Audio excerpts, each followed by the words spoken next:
आप सभी के अंदर विराजमान मेरे परम पिता परमात्मा को मेरा कोटि कोटि नमन। आज के ज्ञान की चर्चा में सद्गुरुदेव मनुष्य जीवन के महत्व को समझाते हुए कहते हैं और बहुत से उदाहरण देते हैं। उन्हीं एक उदाहरणों में वो शादी का उदाहरण देकर कहते हैं कि जिस प्रकार सबसे पहले लड़का लड़की एक दूसरे को देखते हैं, पसंद करते हैं, फिर शादी के बंधन में बंधते हैं। वो जितने भी सारे रीति रिवाज होते हैं, फेरे होते हैं, त्रोण बांधी जाती है, बैंड बाजे बजते हैं, सारे उदाहरण देकर वे इस सुरत और शब्द का मेल कैसे होता है वो सब उदाहरण के माध्यम से हमें समझा रहे हैं। तो आज सद्गुरुदेव इसी बात की चर्चा करते हुए कहते हैं, नहीं रे ऐसो मौसर दूजो कोई, इन सारे कोई हंस पर्णो से सब मिल जो मोए। सद्गुरुदेव कहते हैं परमात्मा की दया से, मेहर से तुम्हें मनुष्य जन्म मिला है और मनुष्य जन्म मिलना ही परमात्मा में मिलने का अधिकार तुम्हें मिला है। हर आत्मा चाहे वो अच्छी है चाहे बुरी है, हर किसी को परमात्मा में मिलने का अधिकार है। बस इस सत्य केवल ज्ञान को धारण करो। ये परमात्मा ने तुम्हें सबसे बड़ा अवसर दिया है कि इसको धारण करके तुम परमात्मा में मिल सकते हो। तो सबसे पहले लड़की है आत्मा यानी स्त्री है आत्मा और शब्द है पुरुष। जब आत्मा ज्ञान को सुनती है तो उसके अंदर पर शब्द रूपी पति से मिलने की इच्छा होती है। ज्ञान को सुन सुनकर उसके अंदर हर समय जिज्ञासा जागती रहती है। तो ये तो हुआ उस आत्मा ने ज्ञान को सुनकर शब्द रूपी पति को जानना चाहा, उसे पसंद किया कि अब मेरा पति यही शब्द रूप है और इसी से में ही मुझे मिलना है। और उसमें मिलने के लिए उसने इस सत्य केवल ज्ञान को धारण किया, यानी श्वास और प्रश्वास में रटना करना शुरू की। और जैसे ही उसने रटना की, ये शब्द आकर उसके अंदर प्रकट हो गया और इसी शब्द धुन के साथ फेरे खाकर वो आत्मा परमात्मा में जाकर मिलेगी। निर्मल सावु छाट के ओ सतगुरु दीनो लाए, त्रिकुटी तोरण बांध के हो परण्या ब्रह्म सुन्नत में जाए।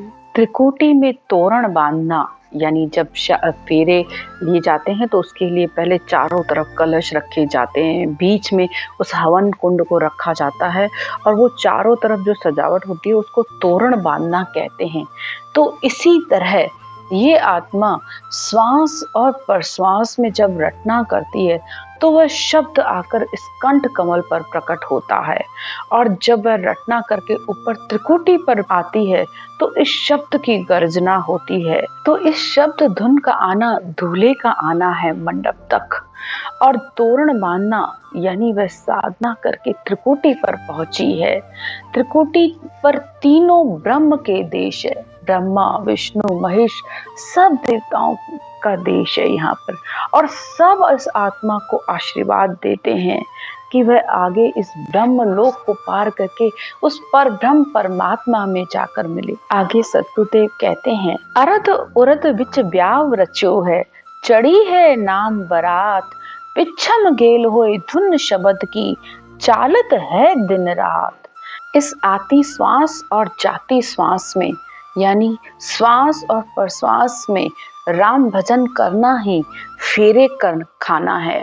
और आत्मा फेरे खाती है शब्द के साथ, शब्द आगे आगे चलता रहता है और आत्मा उसके पीछे पीछे चलती रहती है। यानी जैसे जैसे हम इस रटना करेंगे, जैसे जैसे हम सिमरन करेंगे तो हम आगे से आगे अपने आप बढ़ते जाएंगे। आपको भले पता न चले पर इस रटना के सहारे वह आत्मा ऊपर ब्रह्मांड, त्रिकुटी, ब्रह्मांड, पार ब्रह्म, पिता के देश को भी लांग जाती है। संसार में जितनी भी आत्माएं हैं, चाहे जीव जंतु, सबकी आत्मा इस पार ब्रह्म यानी पिता के देश से आई हैं और पिता के देश को लांग कर ही वह पर ब्रह्म परमात्मा के देश में मिलेंगी। तो श्वास प्रश्वास में रटना करना फेरे खाना है। आगे सद्गुरुदेव कहते हैं, गिगन शहर जहाँ जाए पहुँचा, गुर्या है नाम निशान, इड़ा पिंगला सुखमण नारी, लाई है सीज पर ताण। जब इस तरह श्वास पर श्वास में इस राम नाम की रटना करते हैं तो वह शब्द गगन मंडल में हर समय गरजता रहता है। हर समय उस ध्वनि की आवाज पर आत्मा उस धुन का आनंद लेती रहती है और ईड़ा और पिंगला दोनों ही नीचे रह जाती हैं और सुखमणा में वो भजन होता रहता है, यानी सुख सा आनंद आता रहता है।